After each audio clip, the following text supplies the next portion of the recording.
El ministro de Hacienda y Presupuesto, Alejandro Abraham. Alejandro, muy buen día, ¿cómo le va? Roberto Espinosa lo saluda, ¿cómo anda? ¿Qué tal, Roberto? Buen día, bien. Bien, perdón la insistencia, ¿no? Que nosotros permanentemente insistimos para tratar de sacarlo, pero queríamos despedir el año justamente contando esta situación, ¿no? que adelantaba el gobernador ayer, ¿no? De este plan de austeridad. ¿En qué va a consistir? ¿Cómo va a repercutir en la economía, en la actividad económica de nuestra provincia en el corto y mediano plazo? Sí, mire, el plan de austeridad sin duda que es parte de lo que viene hablando el gobernador, que es primero el orden, establecer un orden y ver, poder identificar, digamos, dónde estamos parados y de qué manera se puede hacer una administración más eficiente de los recursos. Bueno, dentro del plan hay varias facetas, una de ellas es el tema de la eliminación de líneas telefónicas.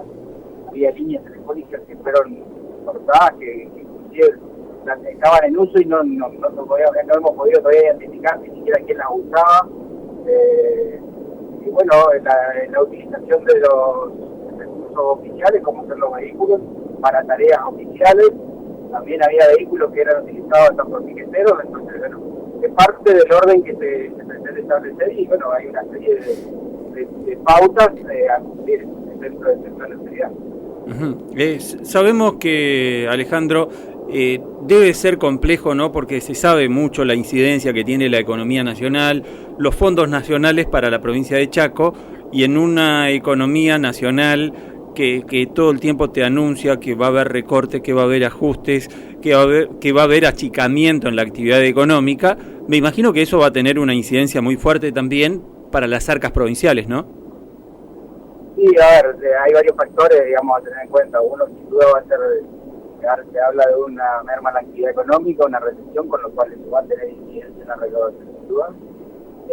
También una decisión, digamos, una política nacional en la cual no va a haber distribución, digamos, de ATN, la distribución de los recursos de manera arbitraria. Entonces, bueno, el Chaco ha sido una provincia que ha sido muy beneficiada en el pasado con esto y bueno, esto no va a suceder, con lo cual va a haber que administrar los recursos con los que se cuenten, digamos. También confiamos en que los gastos van a ser también, de cierta forma, van a tener cierta reducción, pues bueno, había un sinfín de contratos que tampoco podemos determinar si efectivamente había prestación de servicio, no había prestación de servicio. Entonces, bueno, son todas las cuestiones que van de la mano de este orden que le estoy hablando, ¿no? Estuve leyendo, no sé si usted tuvo la posibilidad, ministro, de leer lo que publicó en Twitter su antecesor, Santiago Pérez Pons, en donde él habló acerca de que no había necesidad de traspolar, de transferir, por ejemplo, el pago de salario a la administración pública para el 4 y 5, porque el presupuesto que ellos habían dejado contemplaba pagarlo antes de terminar el año. ¿Esto es así? Pues yo también hice una exposición respecto de lo que recibimos de dinero y de los compromisos que teníamos. El exministro Pérez Pons evidentemente no tiene en cuenta la falta de medicamentos, digamos, y las deudas que existen con el sistema de salud, con el sistema de seguridad, sin duda que son cuestiones esenciales, digamos, para la vida de los chaqueños y para el bienestar, digamos, de los chaqueños. Por lo cual, bueno, las prioridades, como lo dije yo, cada uno establece las prioridades del exministro evidentemente no era ni la salud ni la seguridad de los chaqueños. Él hizo pagos discrecionales y gastó más de 20.000 millones de pesos en los primeros 7 días. Claro, y también, por ejemplo, se anuncia el pedido que hizo el gobernador Leandro Esdero a la Nación para que se quite el 15% de retenciones al cultivo de algodón y a productos forestales. ¿Ve viable que el gobierno, que está bastante reticente a hacer concesiones a las provincias, pueda acceder a este pedido del gobierno de la provincia de Chaco? A ver, son cuestiones de política nacional. Nosotros tenemos que tratar de que nuestros productos sean competitivos y que el productor tenga un beneficio. Van en consonancia con la eliminación de retenciones y con ciertos beneficios que se pueden otorgar a los productores de manera de incentivar justamente la producción primaria, ¿no? Pero bueno, es parte de una decisión de la política nacional. Nosotros haremos todas las gestiones posibles para que eso suceda. De nuestra parte vamos a poner todo el esfuerzo posible y veremos cómo resulta, ¿no? Sí, ministro, le voy a preguntar algo que se lo pregunté en su momento a sus antecesores, no solamente a Pérez Pon, le he preguntado a Cristian Ocampo, el ministro de Economía durante la gestión de Domingo Pepo, en relación a algo que por ahí se discute poco y se plantea poco, ¿no? Acerca de la autonomía fiscal. ¿Puede existir el federalismo? Veo que nuestro país supuestamente es federal, pero las provincias, si no tienen autonomía fiscal, ¿pueden ser consideradas como... el país puede ser considerado como un país federal si las provincias no tienen autonomía fiscal? Dentro de la autonomía fiscal yo considero que existe lo que es el régimen de coparticipación federal de impuestos, eso es una muestra del federalismo, son delegaciones que han hecho las provincias en su momento a la nación, la nación recauda impuestos y los distribuye en función de una determinación de un coeficiente.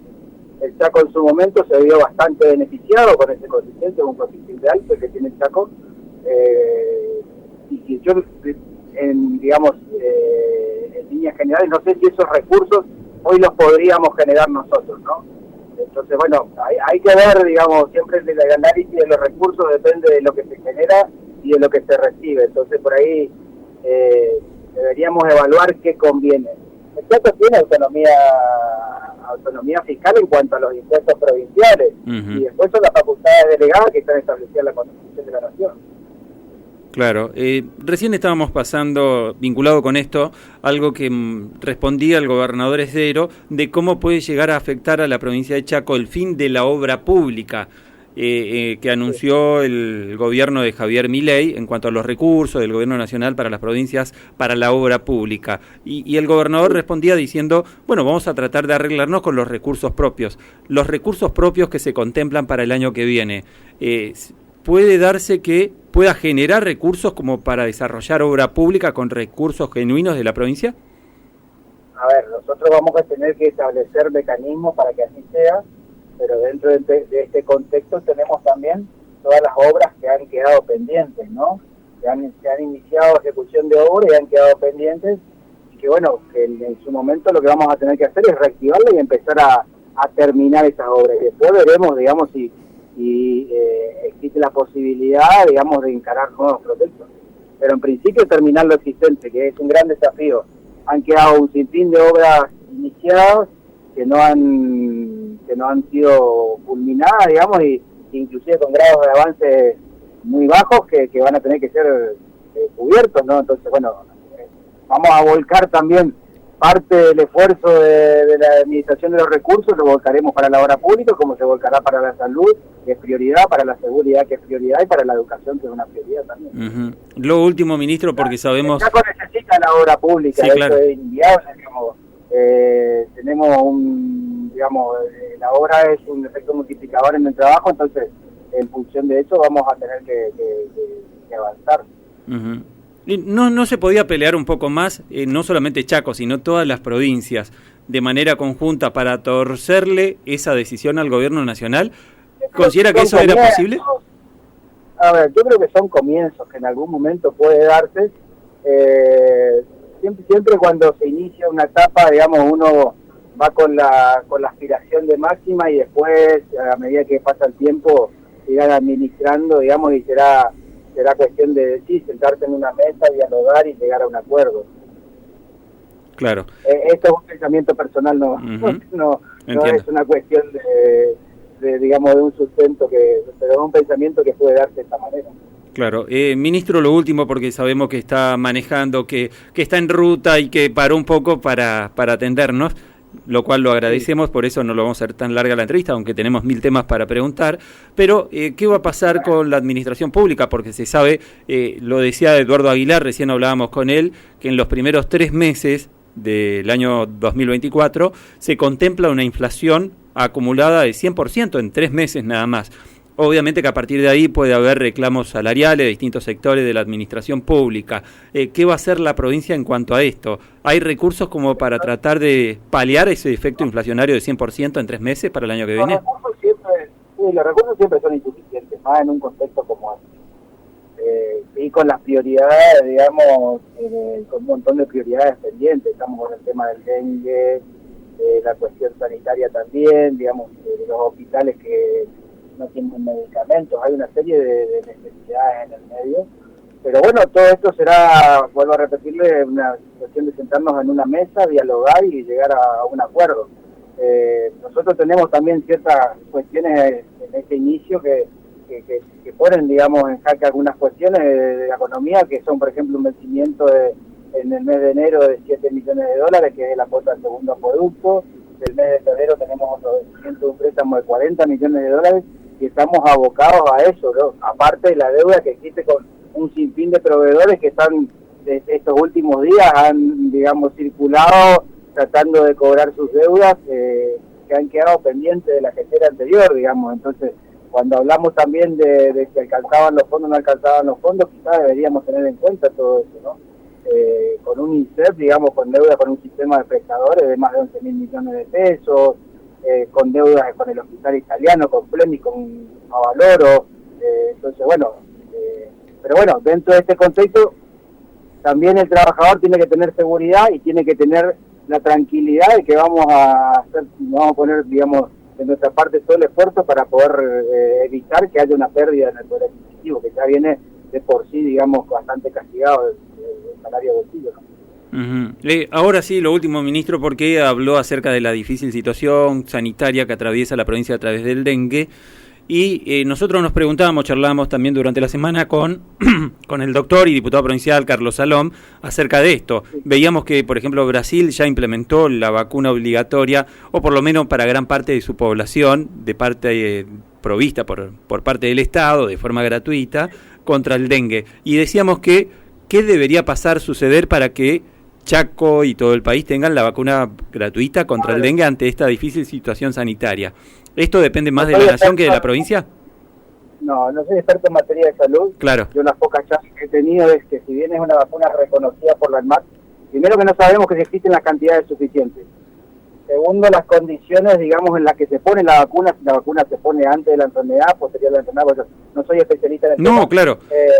Y tampoco esa vacuna está dentro del calendario de vacunación, con lo cual deberíamos trabajar primero con el Ministerio de Salud de la Nación para ver si se incorpora dentro del calendario y también ver cuáles son los mecanismos para poder hacernos de las vacunas. Claro, no lo preguntaba precisamente, queda claro que no es su especialidad la cuestión sanitaria, sino desde el aspecto económico, si la provincia tiene recursos como para afrontar la compra de